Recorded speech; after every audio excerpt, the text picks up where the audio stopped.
So these are my bags. I've already talked about my Occidental bags, but what I want to talk about today is what I put in these things if I'm going to be framing. That's different than how I set my bags up if I'm finishing or how I set my bags up if I'm forming.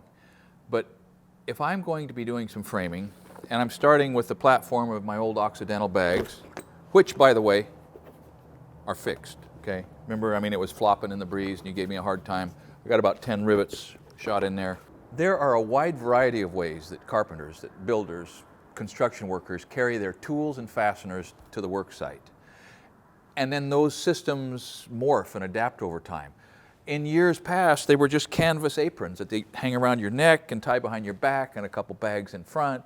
And there were, and there still are, coveralls with bags integral to the coverall so that you pull your coveralls on and now you got pockets for your tools. And each of these, and then drywallers have sort of light, rough out leather bags that hang on their hips because they carry screws on one side and nails on the other and a couple tools. And then, something like this. And you think, well, that's clearly not a framer's rig, is it? How do you know it's not a framer's rig? It's because it's in the front. Can you see that if you're wearing that in the front, it's all about standing or maybe climbing a short ladder or maybe working at a bench. But it's not about climbing up in the rafters or pulling yourself up through the joists or doing something that's athletic. It's about maybe putting wire nuts on, or for an electrician could use that maybe, but not a framer. And here's why. Framing is arguably the most athletic type of carpentry because you're building the frame, the skeleton of a house. That's essentially a jungle gym, isn't it? And you've got to be able to get from the bottom to the top and from the top to the bottom and slide between studs and stand on top plates and pull material up. And so you want bags that are going to tend to hang at your side. You're going to want them to be in a place so you have full range of motion with your legs, so you can climb, so that you can work and move. Now, drywallers, like I said, are similar, but a framer's rig has to be a rig that'll let you move, full range of motion, carry boards and drag them across the front and. So with that in mind, and understanding that every system is adapted to every individual, let's talk about the things that you need to have in your bags if you're going to be a framer. Now, before I get to the specifics of that, I want to point this beautiful bag out. This came from Patrick Lemon. Patrick, I am going to try this. I am going to test fly it. I haven't framed anything significant now for a long time. But once the spec house starts, I'll put this on and wear it for a couple of days. And like we talked, I'll tell you what I think. In general, I think it's beautiful and I think it's stout. We'll see if the layout suits me.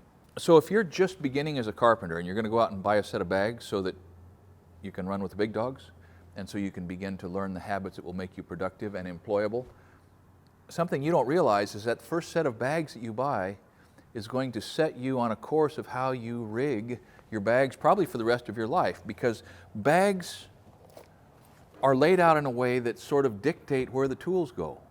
And depending on where the tools go, your patterns of how you use your tools and how you access your tools will develop. The layout of the bag itself is going to dictate a lot of the routine of the builder. Now, when I frame and in my remodels and that sort of thing, I don't use suspenders on my bags. I use suspenders on my pants. But when I was in Las Vegas, I used suspenders on my bags because I was doing a lot of commercial form work. This was the rig I had then, and you can see that that's where the suspenders clamped on. And they finally, they tear up the belt. And so you ask, well, why did you use suspenders and now you don't? And it's because suspenders are great when you're on the ground. But when you're getting up in the air and moving around and ducking through trusses, the suspenders on bags don't have a lot of stretch. They're a hard, fast suspender, sometimes leather, and I found it restricting my mobility. And so I just wear my bags on my hips now and count on these to hold the pants up.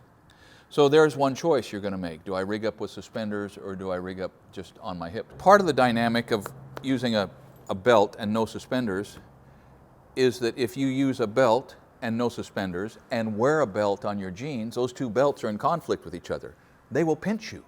And so that's one of the reasons that young men frame, because young men aren't fat and you don't really need that additional layer of support holding up your pants. In any case, you're going to figure that out for yourself. I'm a proponent of suspenders on my pants. I have used suspenders on my bags. I don't anymore because of the agility piece. I got away from using the hammer loop that's on the bags for the hammer. The reason for that is when you use the hammer loop on the bags and you're right-handed, it's very convenient to your right hand, but when you're walking or running, that's slapping you in the knee. And the end of a 14-inch handle just about intersects with my patella. It puts bruises on the front and the side of my knee, particularly if I'm in a hurry. So instead of that, I put a hammer loop in the back. Now I've had people warn me that with that hanging directly over my backbone, over in my, right there on my hips, that if I fall on that, it's going to hurt me. Could be right. Hasn't happened. I try to remember to keep it worked around off to the side to minimize that, but I like a hammer loop. This is 26 years old. It's going to last considerably longer than I am. My friend Warren Hafen, I have seen him take his hammer, throw it up in the air, it would flip 3 times, and he would stuff the handle. He would catch his falling hammer in the hammer loop on the back of his belt. Pretty tricky. I never tried it. The other more really obvious, maybe it's not obvious, reason that the leather hammer loop is not as desirable is because these wear out. It's a big point of friction and wear right there, and it works great for 4 or 5 years, but after about 5 years, that's going to tear out and you got to repair. The one on the back is not going to tear out, and Patrick figured that out. He's got a lower hung, permanently fixed hammer loop. We'll try that. So with the bags on your hips, so you have full range of motion, you're ready to put your tools in there. Let's start with the tape. Whatever tape you want. You can figure out what I like if you look at my video about Stanley tapes, but 30-foot Stanley tape, wham, right there. You need to carry 2 pencils because you're going to break the lead on one and nobody wants to stand around waiting for you to sharpen your pencil while they're holding the end of the board or the end of the tape or whatever. 2 pencils. I recommend one of them has a piece of keel, lumber crayon, whatever they call it where you're at, attached. You can attach that with the right size piece of rubber hose. Pencil slides in one end, keel slides in the other. Bam, bam. 2 pencils and a crayon. You can put a colored mark or a graphite mark very easily. When your pencil gets dull, you're going to have to sharpen it. You're going to have to cut Tyvek, you're going to have to cut visqueen, you're going to have to cut string line if you don't know how to do it with your bare hands, and so get some kind of a utility knife. I don't really care what you get because you're going to lose it anyway if you're hurrying because it's going to fly out of your bag sometime when you're climbing around in the trusses. So that goes in right there where I can get it with my right hand. Personal preference is really evident here. These are pretty much your 3 choices. This is a tri-square or a combination square. Lots of guys use them, but production framers do not often have these. These are more for the guys that do finish work and framing and remodeling, more of an all-around kind of a thing. You can scribe with those. There's a little vial so you can get a level reading. They're great. I love them. These are the tools that a production framer may have. And of the 2, in the a squangle and a speed square. And of the 2, you're going to overwhelmingly see more of these. Angles, square, gauges, measurements, and a built-in pocket. Bam, on the side where you need it. Now this old tool, this squangle, I go to the truck and get this out if I'm going to be cutting rafters. This is the only tool that I still own that I bought with the initial set of gear that I bought when I was 19 and started as a carpenter.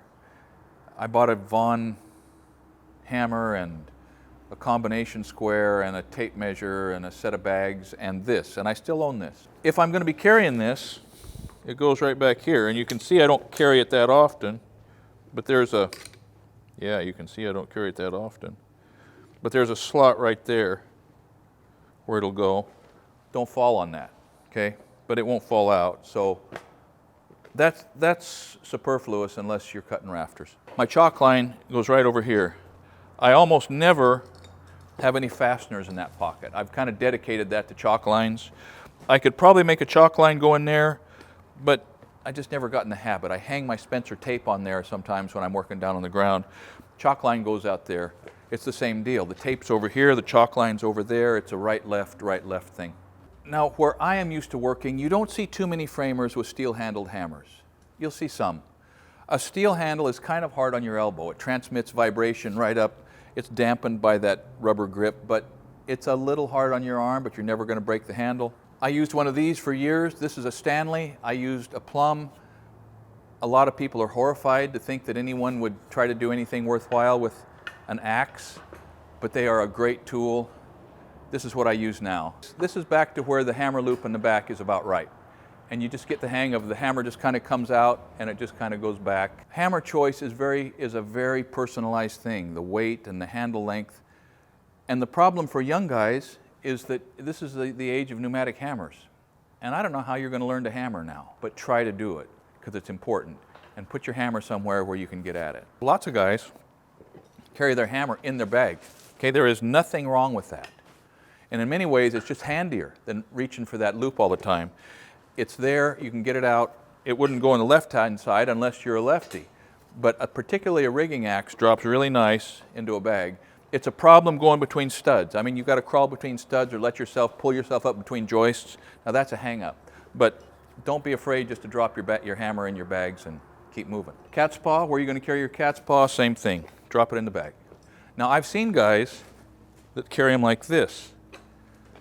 That's okay, just don't make the mistake of falling on that hip, okay? I mean, that creates a real hard spot. And the fact is, you should go a week and never use this anyway. If you find yourself wearing out a cat's paw, you need to grab a different gear and think a lot harder about where you're putting those nails. But I just dropped the cat's paw in with a utility knife and with a chisel. Now this is not the right chisel, that's a 1-inch chisel. I've lost my 1.5 inch chisel. 1.5 inches is a good width to have for rough work. I mean, if you got to dig some wood out, you might as well get with it. And these bags have a little slot, it goes right in there, protects the edge.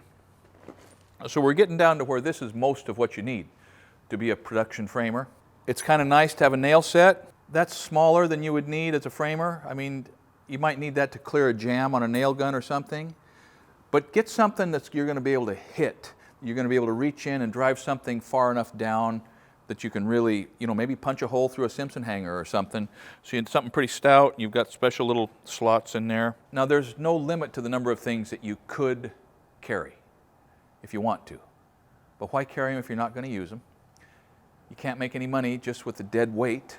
The tear weight on your load is not payload. Anything you don't carry in tools, you can carry in nails. The fastener that I'm using most, whether it's gun nails, whether I'm carrying racks of 16s or racks of 8s, go right there. The second most widely utilized nail goes in that outside pocket right there. In this case, it would probably be the 16-penny sinkers.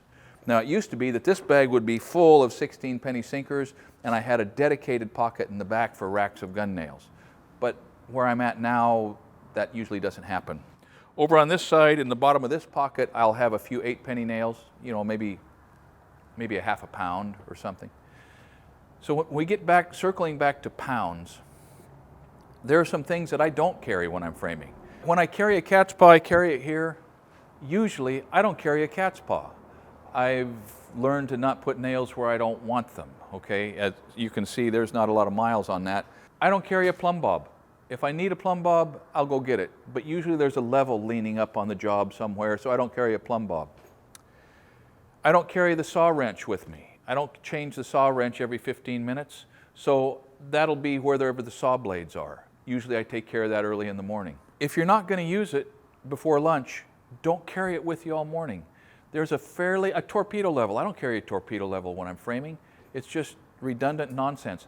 I don't carry a 50 or 100 foot tape with me when I'm framing. Now sometimes I wish I had it, but most of the time I don't need it. I carry a 30-foot Stanley, that's enough when I'm framing. And then once your bags are loaded and you've got them on and they feel good, go to work. Thanks for watching.